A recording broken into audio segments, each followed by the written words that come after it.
भागवत दूसरा अध्याय। भक्ति का दुख दूर करने के लिए नारद जी का उद्योग। नारद जी ने कहा, बोले तुम व्यर्थ ही अपने को क्यों खेद में डाल रही हो? अरे तुम इतनी चिंता आतुर क्यों हो? भगवान श्री कृष्ण के चरण कमलों का चिंतन करो, उनकी कृपा से तुम्हारा सारा दुख दूर हो जाएगा। जिन्होंने कौरवों के अत्याचार से द्रौपदी की रक्षा की थी और गोप सुंदरियों को सनाथ किया था, वे श्री कृष्ण कहीं चले थोड़ी ही गए हैं। और फिर तुम तो भक्ति हो और सदा उन्हें प्राणों से प्यारी हो। तुम्हारे बुलाने पे तो भगवान नीचों के घर में चले जाते हैं।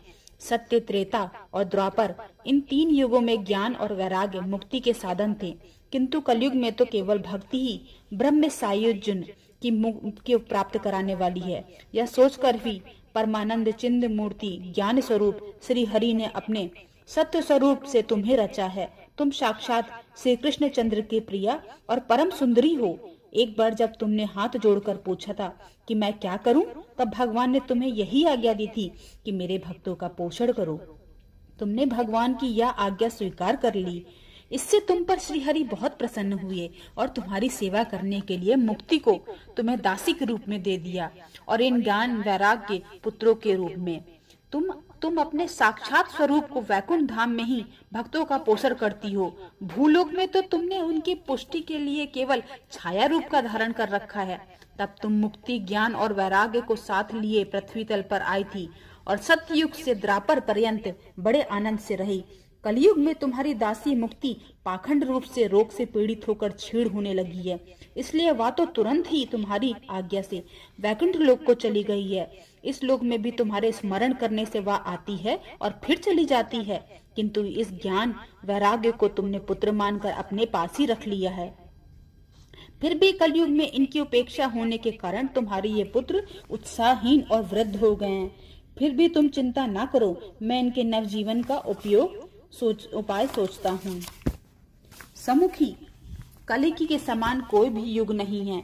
इस युग में मैं तुम्हें घर घर में प्रत्येक रूप में प्रत्येक पुरुष के हृदय में स्थापित कर दूंगा। देखो, अन्य सब धर्मों को दरबाकर और भक्ति विषय को महोत्सवों को आगे रखकर यदि मैंने लोक में तुम्हारा प्रचार ना किया तो मैं श्री हरि का दास नहीं।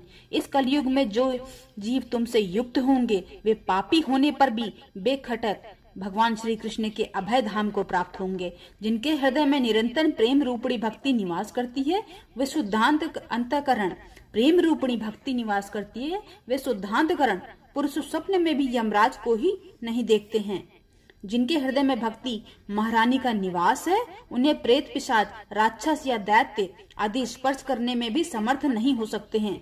भगवान तप, वेदाध्ययन, ज्ञान और कर्म आदि किसी भी साधन में वश नहीं किए जा सकते हैं। वे केवल भक्ति से ही वशीभूत होते हैं। इसमें श्री गोपीजन प्रमाण है। मनुष्यों का सहस्त्र जन्म के पुण्य प्रताप से भक्ति में अनुराग होता है। कलयुग में केवल भक्ति ही सार है। भक्ति से तो साक्षात श्री कृष्ण चंद्र सामने उपस्थित हो जाते हैं। जो लोग भक्ति से द्रोह करते हैं वो तीनों कालों में दुख ही दुख पाते हैं। पूर्व काल में भक्त का तिरस्कार करने वाले श्री दुर्वासा ऋषि को भी बड़ा कष्ट उठाना पड़ा था। बस व्रत, तीर्थ, योग, यज्ञ और ज्ञान चर्चा आदि बहुत से साधनों की कोई आवश्यकता नहीं है। एकमात्र भक्ति ही मुक्ति देने वाली है। सूत जी कहते हैं, इस प्रकार नारद जी के निर्णय किए हुए अपने महात्म्य को सुनकर भक्ति के सारे अंग पुष्ट हो गए हैं और वे उनसे कहने लगी है। भक्ति ने कहा, नारद जी आप धन्य हैं, आपकी मुझ में निश्चल प्रीति है। मैं सदा आपके हृदय में रहूंगी, कभी आपको छोड़कर नहीं जाऊंगी। साधो, आप बड़े कृपालु हैं।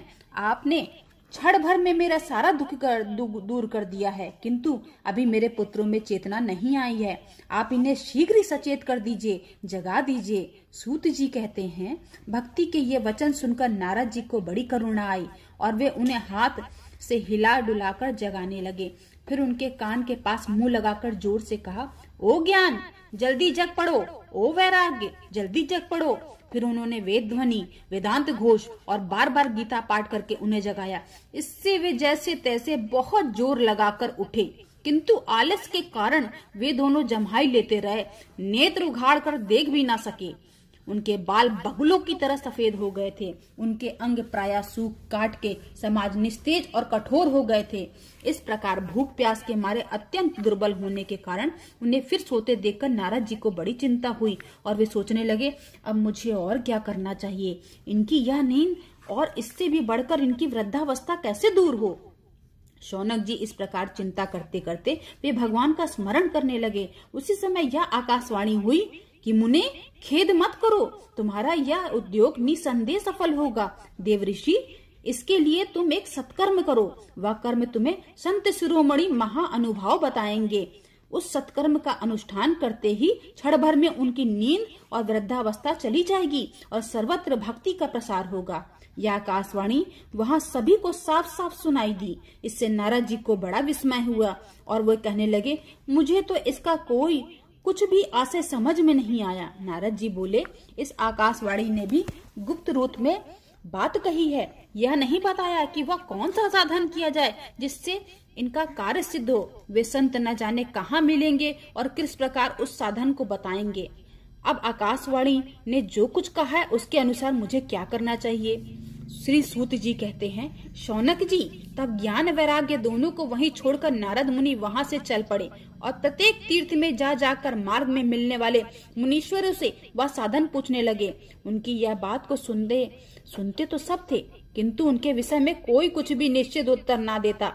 किन्हीं ने उन्हें असाध्य बताया, कोई बोले इसका ठीक ठीक पता लगाना ही कठिन है, कोई सुनकर चुपचाप रह गए और कोई तो अपनी अवज्ञा होने से भय को बात ही टाल कर खिसक गए।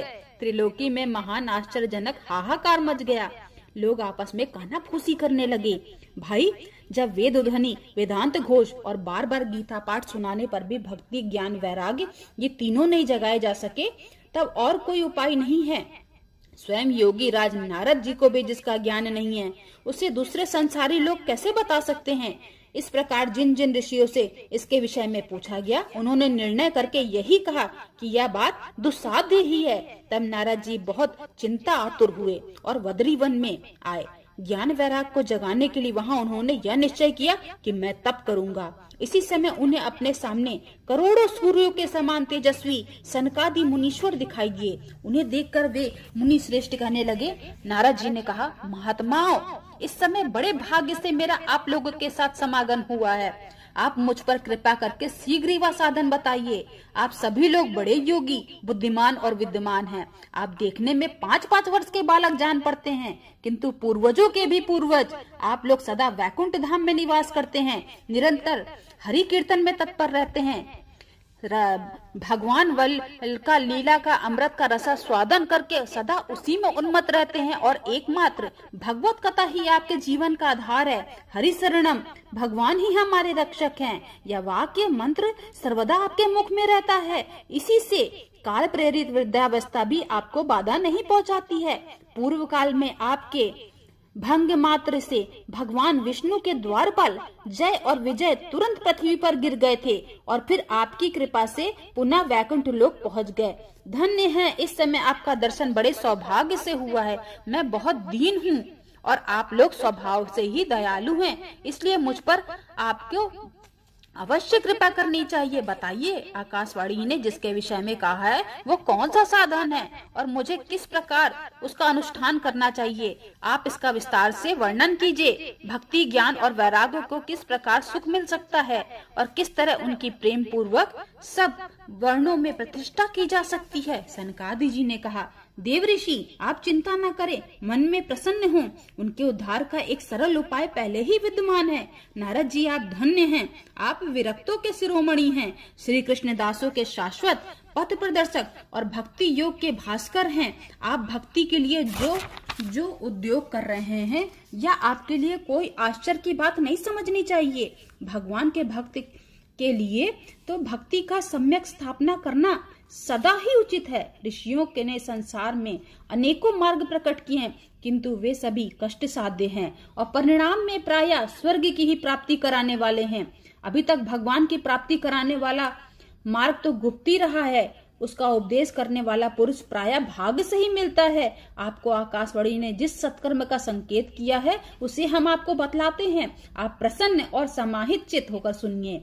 नारद जी द्रव्य यज्ञ, तपो यज्ञ, योग यक्ष और स्वाद अध्याय रूप ज्ञान यज्ञ, ये सब तो स्वर्गादि प्राप्ति कराने वाले कर्म की ही ओर संकेत करते हैं। पंडितों ने ज्ञान यज्ञ को ही सत्कर्म, मुक्तिदायक कर्म का सूचक माना है। वह श्रीमद् भागवत का पारायण है, जिसका गान सुखादि महाअनुभावों ने किया है। उसके शब्द सुनने से ही भक्ति, ज्ञान और वैराग्य को बड़ा बल मिलेगा। इससे ज्ञान वैराग्य का कष्ट भी मिट जाएगा और भक्ति को आनंद भी मिलेगा। सिंह की गर्जना सुनकर जैसे भेड़िए भाग जाते हैं, उसी प्रकार श्रीमद् भागवत की ध्वनि से कलयुग के सारे दोष नष्ट हो जाएंगे। तब प्रेम से प्रवाहित करने वाली भक्ति, ज्ञान और वैराग्य को साथ लेकर प्रत्येक घर और व्यक्ति के हृदय में क्रीड़ा करेंगे। नारद जी ने कहा, मैंने वेद वेदांत की ध्वनि और गीता पाठ करके उन्हें बहुत जगाया, किंतु फिर भी भक्ति, ज्ञान और वैराग्य ये तीनों नहीं जगे। ऐसी स्थिति में श्रीमद् भागवत सुनाने से वो कैसे जग जाएंगे? क्योंकि उस कथा के प्रत्येक श्लोक और प्रत्येक पद में ही वेदों का ही तो सारांश है। आप लोग शरणागत वत्सल हैं तथा आपका दर्शन कभी व्यर्थ नहीं होता, इसलिए मेरा यह संदेह दूर कीजिए, इस कार्य में विलंब न कीजिए। सनकादि जी ने कहा, श्रीमद् भागवत की कथा वेद और उपनिषदों का सार से बनी हुई है, इसलिए उनसे अलग और फल रूपा होने के कारण वह बड़ी उत्तम जान पड़ती है। जिस प्रकार रस वृक्ष की जड़ में से लेकर शाखा पर्यंत रहता है, किंतु इस स्थिति में उसका आस्वादन नहीं किया जा सकता, वही जब अलग होकर फल के रूप में आ जाता है, तब संसार के सभी को प्रिय लगने लगता है। दूध में घी रहता है, किंतु उस समय उसका स्वाद नहीं मिलता, वही जब उससे अलग हो जाता है, तब देवताओं के लिए वे स्वाद वर्धक हो जाता है। खांड ईंट के एक के ओर, छोर में और बीच में ही व्याप्त हो रहती है, तथा अलग होने पर उसकी कुछ और ही मिठास हो जाती है। ऐसे ही यह भागवत की कथा है। यह भागवत पुराण वेदों के समान है। श्री वेद व्यास जी ने इसे भक्ति, ज्ञान और वैराग्य की स्थापना के लिए प्रकाशित किया है। पूर्व काल में जिस समय वेद वेदांत के परागामी की गीता की रचना करने वाले भगवान वेद व्यास खिन्न होकर अज्ञान समुद्र में गोते खा रहे थे, उस समय आपने ही उन्हें 4 श्लोकों को इसका उपदेश किया था। उसे सुनते ही उनकी सारी चिंता दूर हो गई थी। फिर इसमें आपका आश्चर्य क्यों हो रहा है? जो आप हमसे प्रश्न कर रहे हैं, आपको उन्हें शोक और दुख का विनाश करने वाले श्रीमद् भागवत पुराण को ही सुनाना चाहिए। नारद जी ने कहा, महानुभावों, आपका दर्शन जीव के संपूर्ण पापों को तत्काल नष्ट कर देता है, और जो संसार दुख रूप दवानल से तपे हुए हैं, उन पर शीघ्र ही शांति की वर्षा करता है। आप निरंतर शेष जी के सहस्त्र मुखों से गाये हुए भगवत कथा अमृत का पान करते हैं। मैं प्रेम लक्षणा भक्ति का प्रकाश करने के उद्देश्य से आपकी शरण लेता हूँ। जब अनेकों जन्मों से संचित पुण्य पुंज का उदय होने से मनुष्य का सत्संग मिलता है, तब उसे उसके अज्ञान जनित मोह और मदरूप अंधकार का नाश करने का विवय होता है। इति 2 अध्याय समाप्तम।